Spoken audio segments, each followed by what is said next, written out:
constitutionnel et remplace ainsi le feu Mamadou Badio Camara. Il revient aux commandes. Naka nga ko jàngatee très rapidement. laataa ñuy ñëw ci Macky Sall bi ak visite. dina am ko mu dul neex de moom. est-ce que sentir ñu ko woon démb. est-ce que sentir ñu ko woon démb. daa mel ni ko sentir woon démb ma am lu ma yëg. en tout cas man je sais que ki ñu nommé nii bu mu nekkee ministre de la justice on lui a remis une liste une très longue liste ñu ne la ñii ñëpp fexeel ba ñu jàpp leen Ousmane Diagne na tudd n'est-ce pas. mu ne leen man magistrat que je suis li ma xam ci justice xam nu muy doxee ak nu muy fonctionner je n'arrêterai jamais des gens sous la base d'une liste qu'on m'a remise. Trouver des dossiers solides contre ces gens, amenez-les moi, je ferai le nécessaire. Depuis lors, il n'a jamais eu la paix. Ben ñu ko génné ci ministère bobu non. Man loolu laa mën a seede ci moom. Voilà, loolu c'est un témoignage qu'on fait parce que lii am la. Te d'ailleurs il l'a montré et il l'a répété à l'Assemblée nationale. Et devant mon parent du Sud, mon cousin. Ça n'avait pas aussi plu. Ensuite, on a vu tout ce que cela a entraîné comme conséquence. Et c'est lui qui a eu raison. Parce que l'autre est venu, premier vice-président d'un parti politique, Baye Ousmane Sonko, américain, chinois, japonais, le dëkk, très performant, la dame là, intellectuel de haut niveau, de haut rang, qualité suprême en termes de droit et de magistrature. Bu mu ñëwee mënul jàpp kenn d'ailleurs gars yi moo la libéré. Moo génnee Mansour, moo génnee Lat, moo génnee gars yëpp ñoom Sophie Gladima.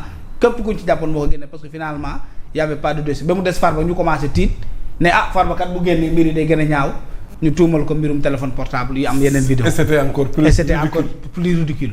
Et lui il est libre aussi. Donc yàlla na ko yàlla. vraiment après nee nañu pôle financier moo deful liggéey. pôle financier moo deful liggéey après bu kaay lay sorti waaw. mais tuddaan nañ leen démb tuddaan nañ leen démb parce que jàpp na ne ñaar ñi ñu ci tuddoon. ñoom ñoo dañ leen jugé ñaar ñi ñu war a jugé dañ leen yab donc. moom kay parce que il a cité le nom fait des menaces. malheureusement dafa jóge foofu rek.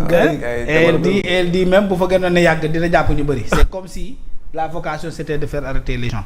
ñu ñaanal ko rek yàlla parce que c'est un poste de prestige aussi qui n'est pas du tout facile mais quand même je pense que ñoom ñëpp ñu nekk ci magistrature bi yegg foofu la ñuy wut. qui demande de la sagesse. voilà qui demande beaucoup de sagesse. D'où l'importance voilà ñu jox leen turu sage. C'est un homme très calme aussi je pense que le Conseil constitutionnel a besoin des gens comme lui calme posé et qui connaît la responsabilité de sa fonction nekk président du Conseil constitutionnel mais c'est foofu la yem quoi.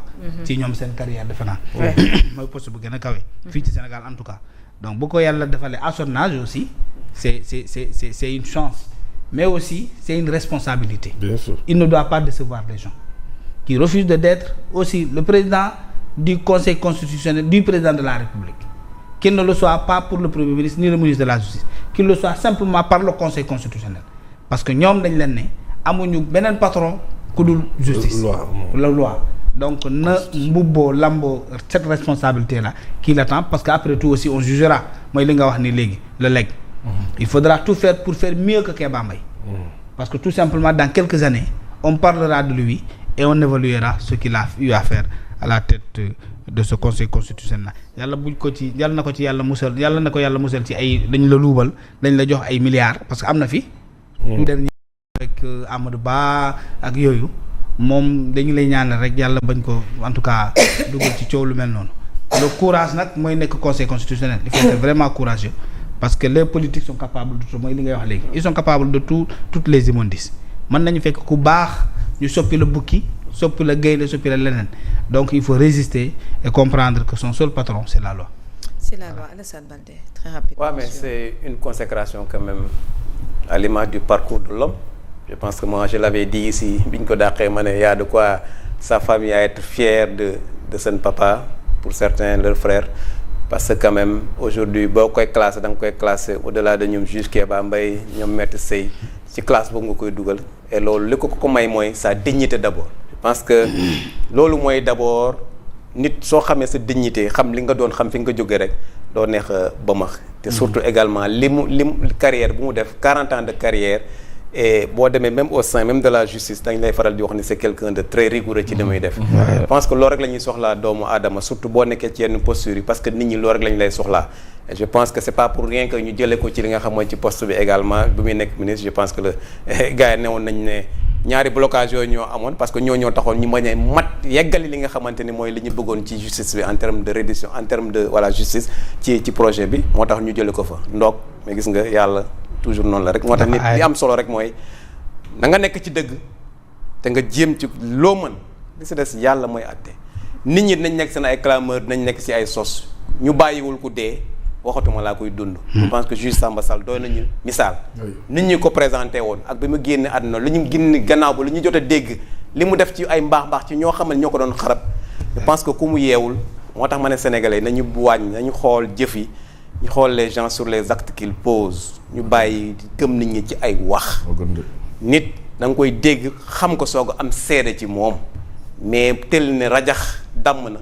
loolu Sénégal il faut ñu départir parce que moo ñu jural lii aujourd'hui ñu nekk di nemmeeku fii ci réew mi ci jamono ji et je pense que les gens vont tireront les leçons qu'il faut mais en tout cas pour moi véritablement c'est un homme que je respecte et véritablement voilà jàpp naa ne fi ñu ko teg noonu également yi ngay wax ni yëpp dootu ko faragal parce que il n'a plus rien à perdre il est au crépuscule de sa carrière donc amul dara lu muy daw bay daanu donc je pense que il fera liggéey bi tax président ji te bu ñu fàtte aussi que ni le président également mais Lamine mu ngi koy fàttee également il est issu de Pastef lii yëpp mi ngi ci biir amul lenn loo xamante ne mi ngi ci biir Pastef te nekkul ci président de la République xëy na peut-être gis-gis ak doxalin ñooy wute mais mburu foofu ko fariñ donc Sonko Diomaye Sonko ba 2029 maintenant nag kuy togg ceebu jën fu la neex nga tàmbalee jéeg yëpp du ñu bokk nu ñuy tàmbalee togg ceebu jën nu ñuy rosi ku nekk ak sa rosi léeg-léeg nga romb ci koñ rosi bi neex lool léeg-léeg nga romb ci koñ rosi bi saf kaani léeg-léeg nga romb kii nga tisooli yooyu yëpp na ci rosi mais terewul finalité ba ceebu jën la loolu moo am solo ci mbir mi kon nañu bàyyi ku nekk togginam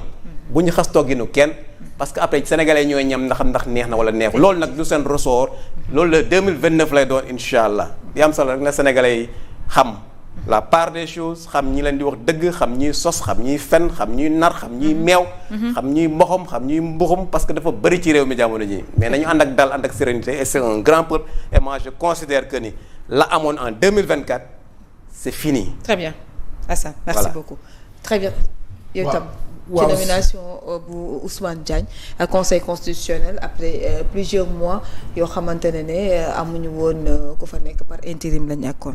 waaw may fàttali rek ne Ousmane Diagne boobu kàddu gu mujj gi mu jot a wax ak sénégalais yi mooy bi muy wax ne on ne mettra jamais une pression sur ma personne loolu fi mujj wax moom moo waxoon ne je ne recevrai jamais une pression venant de quiconque c'est-à-dire bi mu fiy nekk comme ni ko Alassane waxee bàyyi na fi way goo xamante ne dafa toogoon jàkkoon sénégalais ne leen liggéey bii may liggéey amul mbindeef mu ma si teg pression mu ne ndax yéen li ngeen bëgg mooy justice fi ñoom wala ñu nekk lañ pour seen i bëgg-bëgg yéen bu ñu wootee wàllum li nga xam mooy assise de la justice li ñu bëgg wooy justice mën a ñoŋ mais j'ai comme l'impression que ñenn ñi xooluñu ñoŋaayu justice mais li ñuy xool mooy seen i bëgg-bëgg kañ na ko justice di régler nekkuñ fi loolu parce que ñoom dañoo gëm ne le temps de la justice n'est pas